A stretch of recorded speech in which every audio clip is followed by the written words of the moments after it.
the reported use of PESs is 5% to 31%, and these substances pose a serious health risk to athletes and it jeopardizes their well-being.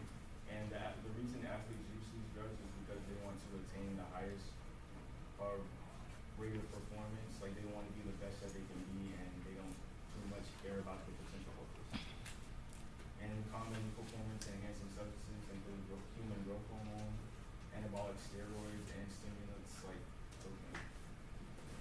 And the adverse effects of anabolic steroids, they can cause stroke, blood clots, and cancer. Human growth hormone can cause carpal tunnel, cancer, and insulin resistance.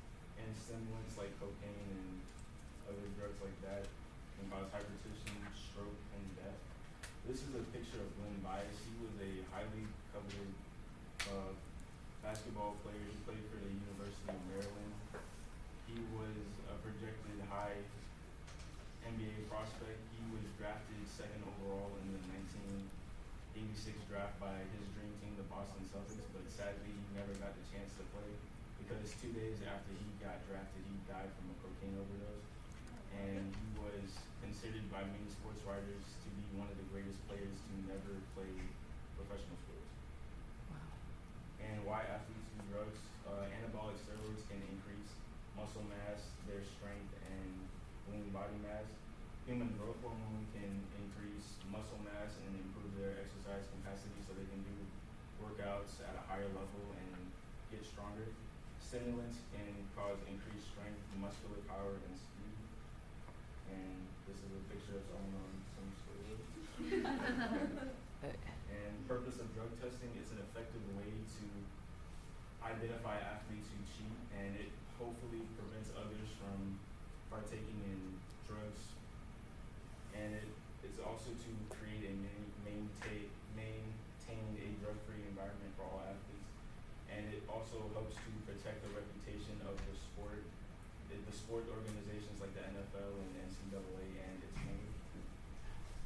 And consequences of failing a drug test, depending on the sports organization like the NCAA, like if you fail your first drug test, you'll be suspended for a year. And then after that, if it continues, you'll be cut for another year, and then they'll just ban you completely. And the most severe one would be being banned for life, like Lance Armstrong. He won the Tour de, he was a former professional cyclist. He won the Tour de France, which is the biggest racing competition. He won it 7 consecutive times from 1988 to 2005, but it was later found out that he was doing performance-enhancing substances over the course of his career, and he had all his titles taken away. Like every award he won after 1998, he lost, and then they banned him completely from competition, so he can't go back and do another sport. And then athletic trainers and drug testing. Apprentice states that an AT in a corporate or clinic setting can be asked to oversee a drug testing protocol for its employees. And ATs must know the individuals who they work with. So like if someone's acting super aggressive, like that's not normal, like you'd be one of the first people to notice that. And then they must be knowledgeable about substance abuse in the athletic population. And then ATs in the professional, high school, and college setting are often, like I said earlier, often the first to notice when somebody's a little off, like they're not acting like their normal self.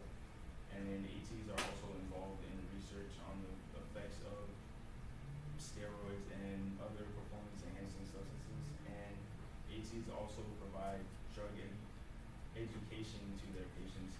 So they inform them of like what the health risk and what could potentially happen to them if they continue this dangerous trend. And these are my references, and that concludes my presentation. Nice. I forgot to set my timer. You have to do it again. It was No, no, no. 4:55. Yeah. Did you have a timer? I have it on here. Okay. Yeah. Did you already stop? Well, I was gonna wait till you had questions, but